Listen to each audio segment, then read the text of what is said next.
Super star title card ready பண்ண டெக்னிக்கலா எவ்வளவு நாள் ஆச்சுன்னு தெரியுமா?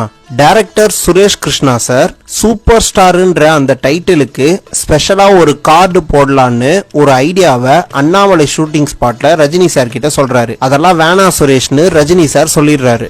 இந்த நியூஸ் பாலச்சந்தர் சாருக்கு தெரிய வர அவர் ரஜினி சார் கிட்ட அப்படி ஒரு டைட்டில் கார்டு போடலான்னு சொல்ல சூப்பர் ஸ்டார் டைட்டில் கார்டுக்கான ஒர்க் ஸ்டார்ட் ஆகுது. சுரேஷ் கிருஷ்ணா சார் சொன்ன ஐடியாவை கேட்டுட்டு ஒவ்வொரு ஃப்ரேமா எடிட்டர் கணேஷ்குமார் சார் பார்த்து ரெடி பண்றாரு. 1992ல இருந்த டெக்னாலஜிக்கு அந்த டைட்டில் கார்டு ஒர்க் ஃபுல்லா முடிய கிட்டத்தட்ட 45 டேஸ் ஆகியிருக்கு. கரெக்டா ரீ ரெக்கார்டிங் டைம்ல அந்த super star title card animation ready ஆகி வந்திருக்கு. தேவா சார் இந்த டைட்டில் கார்டுக்கு எந்த மாதிரி பிஜிஎம் வேணும்னு கேக்குறாரு. அதுக்கு Suresh Krishna sir James bond தீமை இன்ஸ்பயர் பண்ணி தான் இந்த டைட்டில் கார்டை பண்ணியிருக்கோம்.